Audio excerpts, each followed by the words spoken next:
Hello friends, welcome back to another interesting video from Pep coding.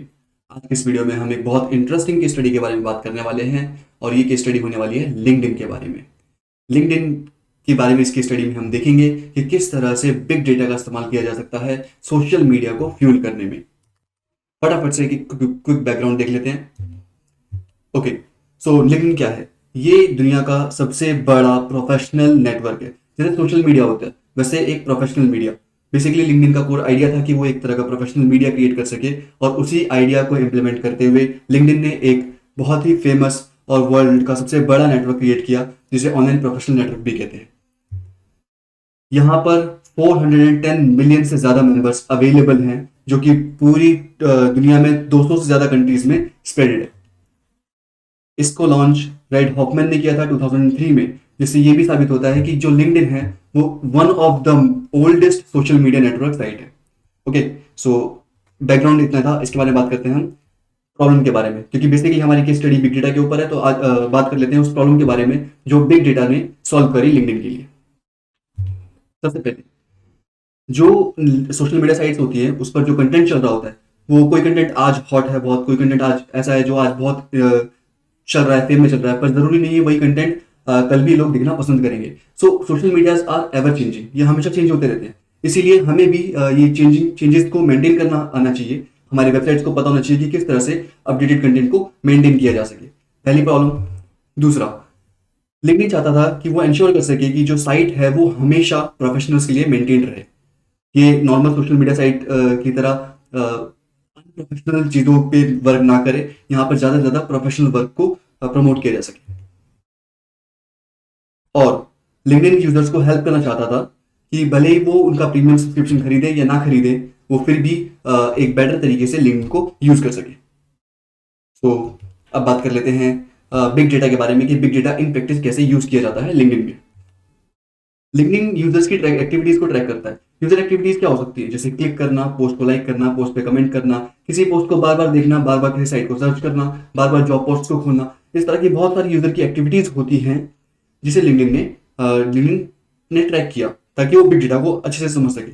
Basically इतने सारे लोग, 410 million people का crowd और 200 कंट्रीज का वाइड स्प्रेड। सो इतनी सारी चीजें होने के बाद टीवी से भी ऊपर काफी सारा डेटा होता है हमारे पास अवेलेबल। तो लिंक्डइन के पास भी बहुत सारा डेटा अवेलेबल है। इसीलिए उस बिग डेटा में सर्च करने के लिए कि क्या बेटर ऑप्शन हो सकते हैं डेवलपमेंट के लिए, नए फीचर्स इन्वॉल्व करने के लिए, उन्होंने यूजर की एक्टिविटीज को ट्रैक करना स्टार्ट किया। देन लिंक्डइन का people you may know feature, ये बाकी सोशल मीडिया साइट से लिंक्डइन को अलग बनाता है, क्योंकि ये फीचर आपको बताता है, ये आपको सजेशन देता है, रिकमेंडेशन देता है कि ऐसे लोग जो आपके कनेक्शन हैं। अब ये रिकमेंडेशन किस बेसिस पे हो सकती है? ये रिकमेंडेशन आपके सर्च रिजल्ट के बेसिस पे हो सकती है, आपके क्लिक्स के बेसिस पे हो सकती है, किस तरह की पोस्ट, किस तरह कंटेंट आप देखना पसंद कर रहे हैं उसके बेसिस पे हो सकती है। प्लस आपने अपना ईमेल अकाउंट लिंक्डइन पे दिया हुआ है, तो आपके ईमेल में जो कॉन्टैक्ट्स अवेलेबल हैं उसके बेसिस पे या आपके ईमेल डेटा की को उठाकर आपके कॉन्टैक्ट्स देख सकता है कि कौन से लोग आपके कॉन्टैक्ट लिस्ट में अवेलेबल है। उसके बेसिस पे आपको रिकमेंड कर सकता है कि ये लोग क्या आप इनको जानते हो।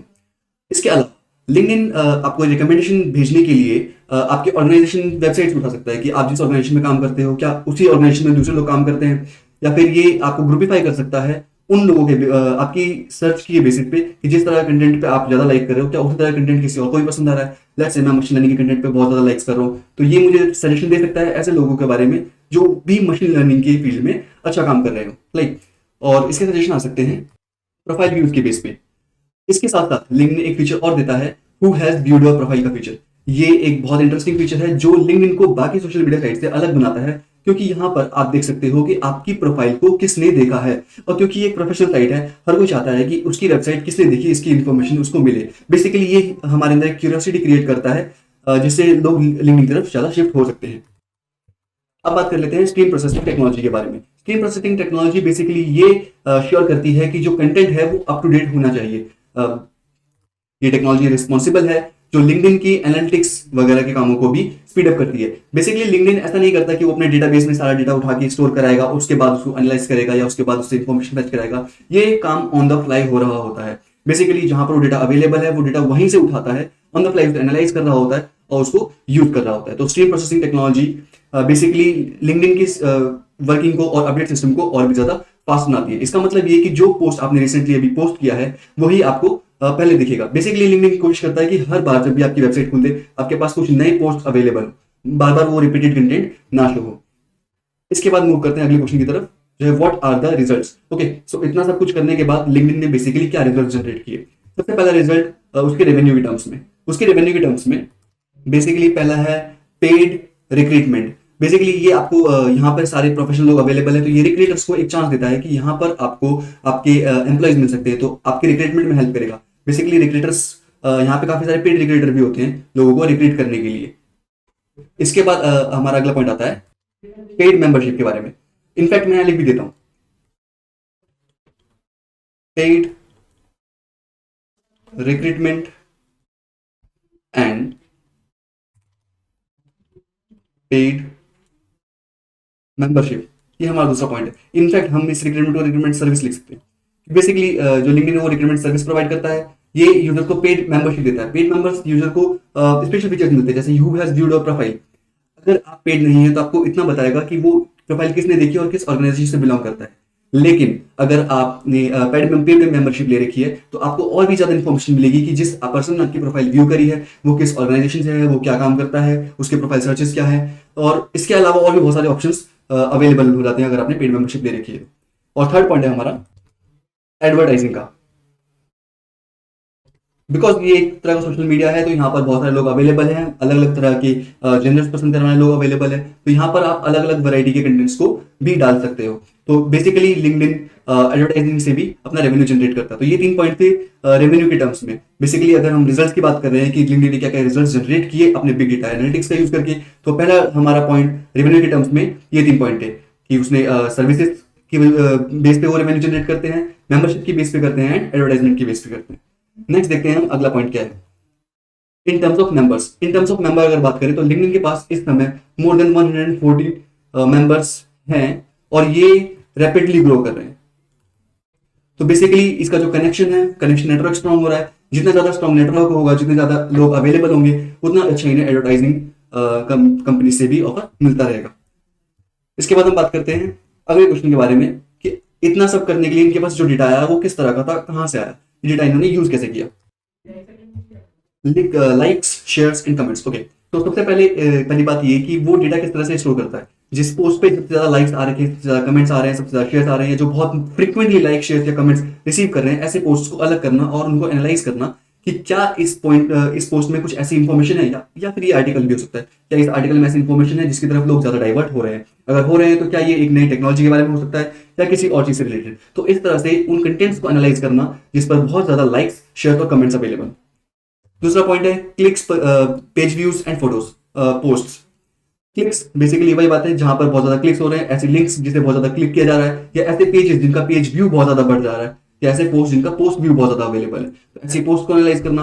और तीसरा पॉइंट है email contacts. Well, email contacts with permission. Actually recently LinkedIn ने ऐसा किया है कि वो अब परमिशन इंक्लूड करता है कि अगर आप लिंक्डइन ज्वाइन कर रहे हैं तो आप कंसेंट करते हैं कि आपकी ईमेल आईडी के कॉन्टैक्ट्स जो हैं उनको भी मेलिंग भेजी जा सकती है विद परमिशन, विद आपकी परमिशन। अगर आप परमिशन करते हैं तो भेजी जाएगी, नहीं परमिशन देते तो नहीं भेजी जाएगी। ओके, इसके बाद हम टेक्निकल डिटेल्स के बारे में बात कर लेते हैं कि टेक्निकल डिटेल्स बेसिकली लाइक किस तरह से लिंक्डइन इस सब चीजों को मैनेज करता है। तो लिंक्डइन का जो कोर है वो हडूप पे बना है। The complete core of LinkedIn is made up of Hadoop. ये हडूप के आर्किटेक्चर को यूज करते हैं, हडूप की अवेलेबल यूटिलिटीज को यूज करते हैं। इसके बाद इन्वेस्टमेंट इन हडूप। बेसिकली क्योंकि ये हडूप पे काम कर रहे हैं, इनके पास थाउजेंड्स ऑफ कंप्यूटर्स ऐसे हैं जिनके ऊपर कंप्लीटली डिस्ट्रीब्यूटेड सिस्टम चल रहे हैं हडूप की हेल्प से। Oracle, Pig, Hive, Kafka, Java and MySQL, ये एक्स्ट्रा यूटिलिटीज हैं जिसकी हेल्प से ये अपनी वेबसाइट को लिंक्डइन को रन करते हैं। इनके पास 3 मेन सेंटर्स अवेलेबल है ग्लोबली, जहां पे बेसिकली इनका खुद का डेटा सेंटर अवेलेबल है जहां पर इनके पास huge amount of data available है। एंड इनके पास एक लेवरेज टीम है मोर देन 115 डेटा साइंटिस्ट्स की। So basically a large team of data scientist, they are sitting there just for analysing. वो कंटेंट्स एनालाइज कर रहे हैं, वो चीजों को एनालाइज कर रहे हैं, पैटर्न्स एनालाइज कर रहे हैं, डेटा को समझ रहे हैं एंड इनसाइट्स निकाल रहे हैं जिससे बिजनेस को और ज्यादा ग्रो किया जा सकता है। So having that much strong team of data scientists is itself like challenging. So coming to the challenge part, अगर इतना सब कुछ किया तो कुछ चैलेंजेस फेस किए क्या लिंक्डइन ने, या क्या कुछ ऐसे चैलेंजेस जो अभी भी लिंक्डइन फेस कर रहा है? ऑब्वियसली सबसे बड़ा चैलेंज तो मैसिव डेटा ग्रोथ ही है, क्योंकि डेटा जो है वो रैपिडली ग्रोथ हो रहा है। तो सबसे बड़ा चैलेंज जो है लिंक्डइन के लिए वो डेटा ग्रोथ का है। और इसको इन्होंने किस तरह ओवरकम किया? हडूप की हेल्प से। बिकॉज ये डिस्ट्रीब्यूटेड सिस्टम यूज कर सकते हैं हडूप में, तो हडूप की मदद से इन्होंने काफी ज्यादा अपने इस मैसिव डेटा को मैनेज किया। इसके बाद हडूप की हेल्प से, हडूप के ऊपर बेस्ड इन्होंने खुद के कई सारे आर्किटेक्चर्स बनाए जो इन्हें डेटा एनालिसिस में हेल्प करता है। जो लिंक्डइन को डेटा एनालिसिस में हेल्प करता है, उनके पास अपने खुद के ऐसे इंटरैक्टिव सॉफ्टवेयर अवेलेबल हैं जो हडूप के ऊपर वर्क कर रहे हैं, और उनके डेटा साइंटिस्ट को एक अच्छा जीयूआई इंटरफेस प्रोवाइड करते हैं ताकि वो अपने डेटा सेट्स को, बेसिकली जो डेटा इतना बड़ा अवेलेबल है उसको ढंग से एनालाइज कर सके।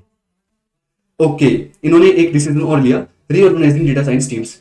बेसिकली स्टार्टिंग में इनके पास एक डेटा साइंटिस्ट टीम थी जिसमें बहुत सारे डेटा साइंटिस्ट अवेलेबल थे, बट इन्होंने देखा कि हम डेटा साइंटिस्ट को भी डिवाइड कर सकते हैं अलग अलग टीम्स में। तो कुछ डेटा साइंस को data science decision science team में डाल दिया गया। डिसीजन टाइम साइंस वाली टीम जो होती है, बेसिकली वो डिसीजन लेती है बिजनेस रिलेटेड, ये ज्यादा बिजनेस ओरिएंटेड होती है, बिजनेस ओरिएंटेड। और ये टीम डायरेक्टली रिपोर्ट करती है चीफ फाइनेंशियल ऑफिसर को ऑफ द कंपनी, सीईओ को, सीएफओ को, सॉरी। सेकंड जो डेटा साइंटिस्ट की टीम थी उसे नाम दिया गया प्रोडक्ट डेटा साइंस का।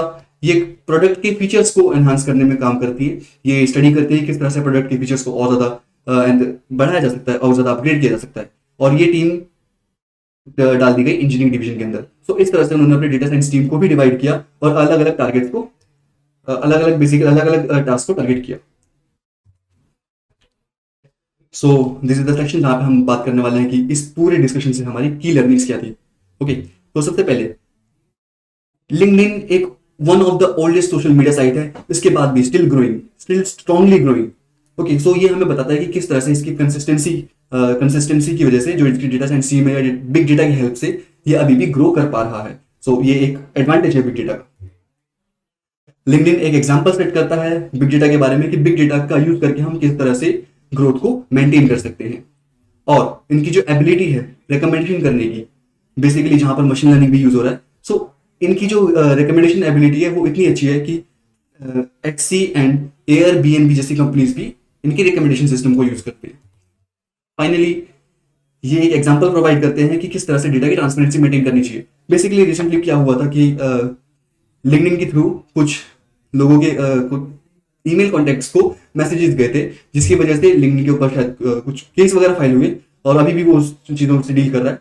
तो उसके बाद से लिंक्डइन ने ये फीचर डाल दिया कि अब से जब भी कोई पर्सन ज्वाइन करेगा लिंक्डइन को, उससे ये क्वेश्चंस पूछे जाएंगे कि क्या आप चाहते हैं कि आपके जो ईमेल हैं उनके कॉन्टेक्ट्स को मैसेज किए जाएं लिंक्डइन की तरफ से या नहीं। ओके, सो बेसिकली ये ट्रांसपेरेंसी मेंटेन कर रहे हैं सो दैट कि ये यूजर्स का ट्रस्ट जीत सके।